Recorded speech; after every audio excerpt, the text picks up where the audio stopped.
Hello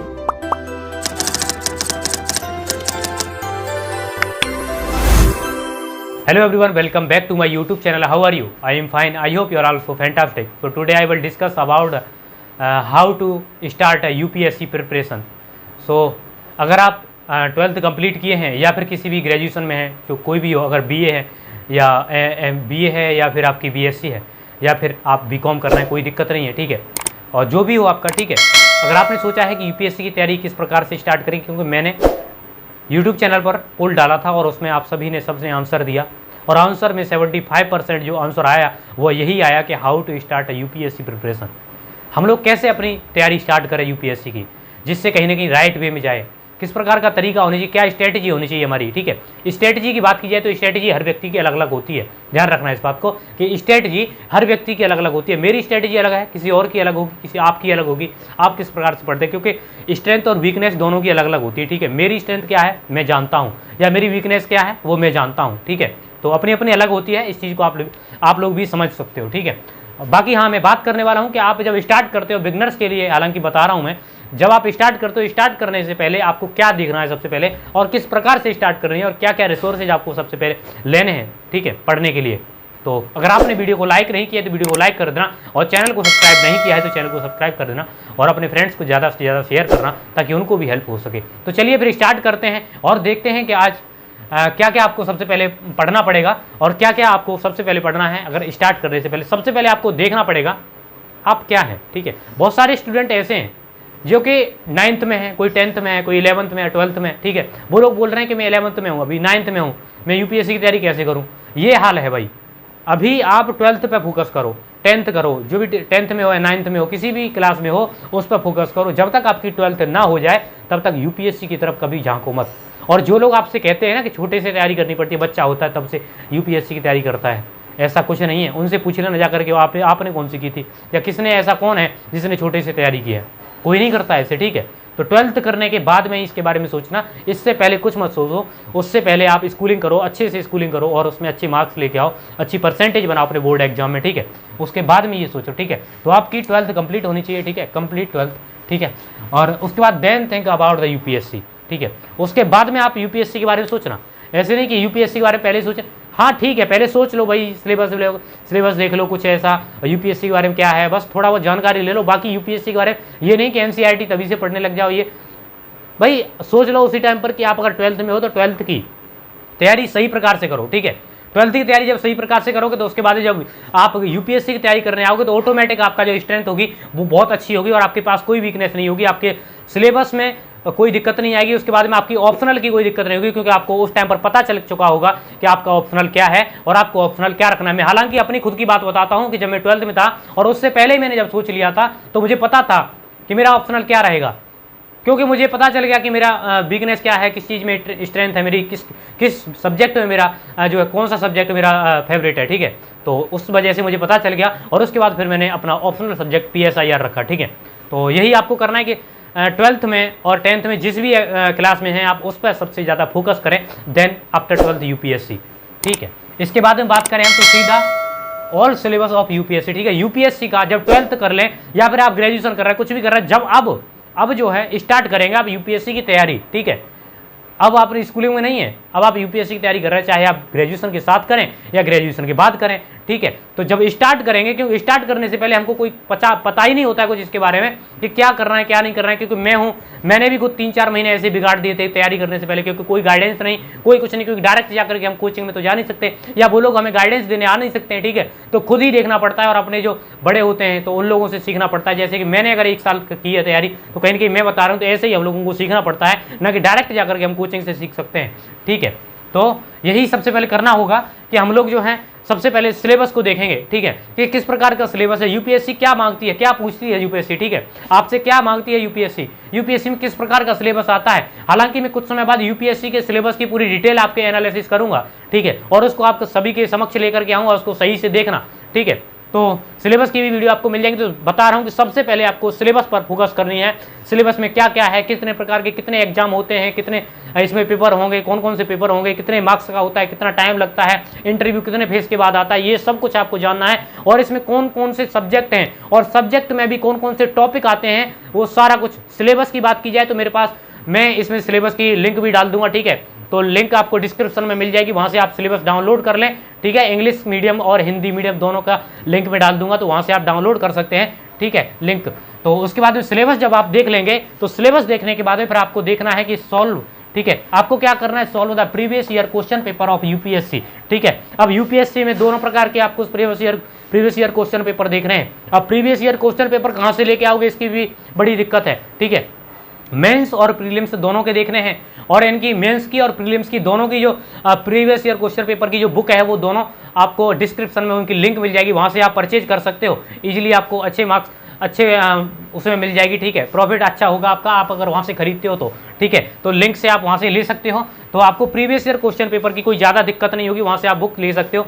और दिशा की एक बुक आती है, और उसमें आपको शायद 9 ईयर के, मेरे पास एक 9 ईयर की दिशा की बुक है, और उसमें प्रीवियस ईयर क्वेश्चन पेपर जो है उनको सही से एनालिसिस की गई है। उसको अगर आप देखेंगे तो उसमें आपको पता चलेगा कि यूपीएससी किस प्रकार के क्वेश्चन पेपर क्वेश्चन देती है, ठीक है। और साथ में अपना कोई भी, जैसे अभी 2022 चल रही है, 2022 का जो प्रीलिम्स का क्वेश्चन आया था, उसको अगर आप देखेंगे एक बार, तो उसमें आपको पता चलेगा कुछ कुछ। बेशक समझ में नहीं आए, लेकिन एक बार जरूर देखना उसको, तो हो जाएगा, ठीक है।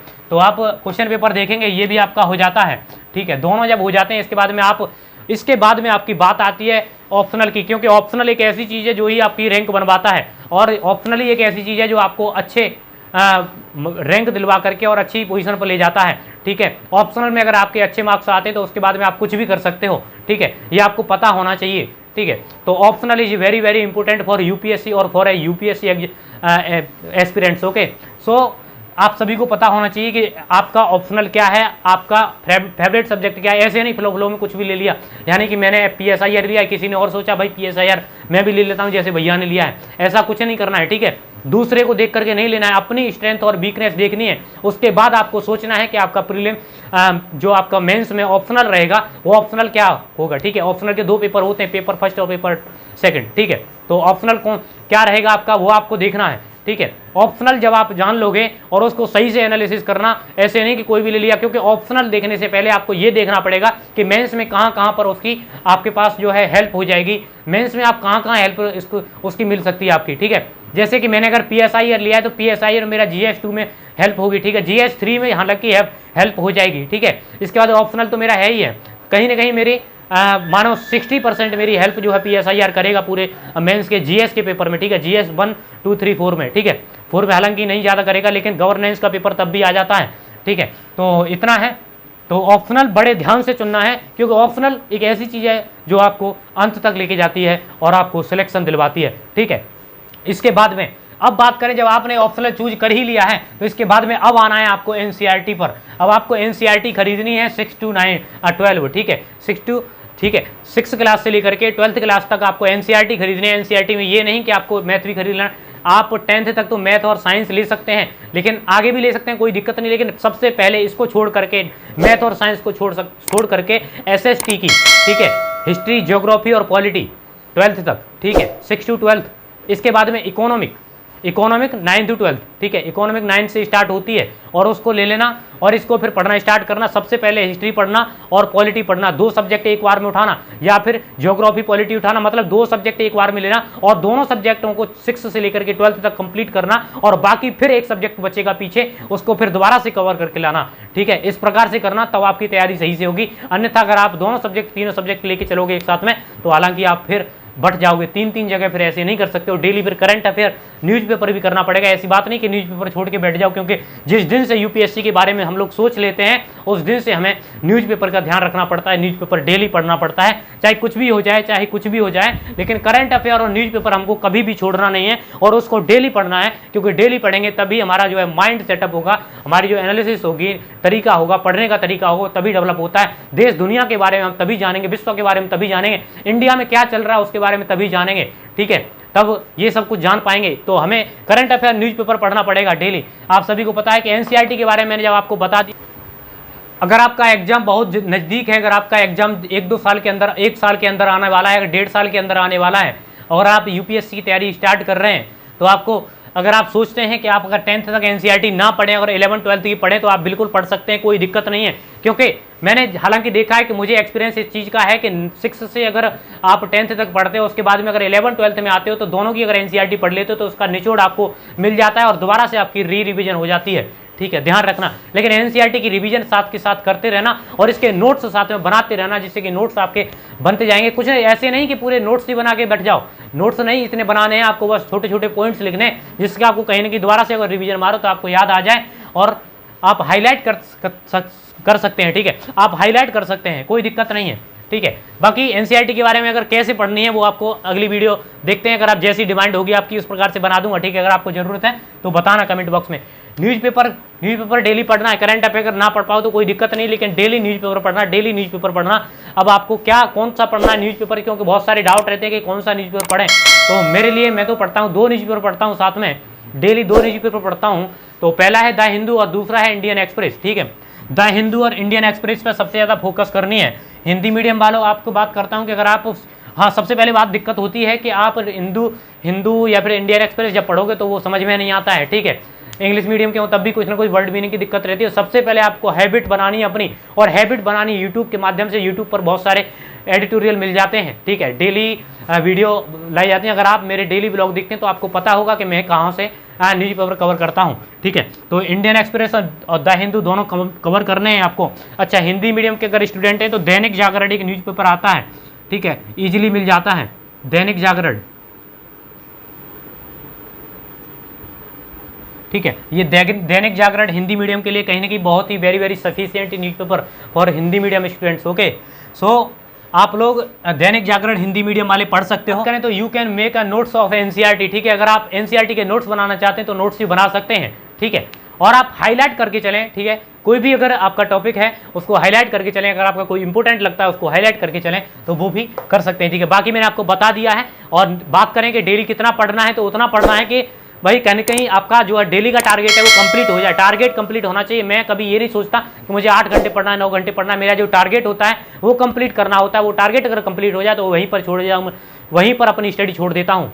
ठीक है, तो टारगेट जैसे ही कंप्लीट हो जाता है, कितना कितना पढ़ना है डेली का आप रूटीन बनाइए और पढ़िए। ठीक है, और आपका क्या रूटीन रहेगा अगले दिन का वो जरूर कमेंट बॉक्स में लिख के जाना कि आपका रूटीन क्या है और कल क्या पढ़ने वाले हो। कभी भी बीच में ज़्यादा गैप नहीं लाना, लेकिन कभी भी अगर मन नहीं होता पढ़ने का तो जरूर पढ़ना। 1 घंटे पढ़ना, 2 घंटे पढ़ना, लेकिन ज़्यादा नहीं पढ़ सकते तो पढ़ना जरूर, कुछ तो पढ़ना। ठीक है, कंपलसरी है। ठीक है, 6 घंटे 6 आवर मतलब आपका हो जाना चाहिए 2-2.5 महीने के अंदर 6 to 8 आवर। ठीक है, अगर इतना हो जाता है तो कहीं ना कहीं आप राइट वे में चल रहे हो। ठीक है, और आप यूपीएससी आराम से इजीली क्लियर कर सकते हो। ये कोई ज़्यादा टफेस्ट एग्जाम नहीं है, लेकिन बस ये इसको बना लिया जाता है क्योंकि कंपटीशन इतना लोगों ने ज़्यादा कर दिया, क्योंकि ना पढ़ने वालों ने ज़्यादा कर दिए। ठीक है, तो ऐसी बात है, कोई दिक्कत नहीं है। बाकी और कोई डाउट हो, ज़्यादातर नेगेटिविटी से दूर रहें, क्योंकि लोगों के बात जो है नेगेटिविटी सबसे ज़्यादा होती है। वो लोग सोचते हैं कि मैं तो यूपीएससी कैसे कंप्लीट कर सकता हूँ, क्योंकि मैं तो मिडिल क्लास फैमिली का स्टूडेंट हूँ।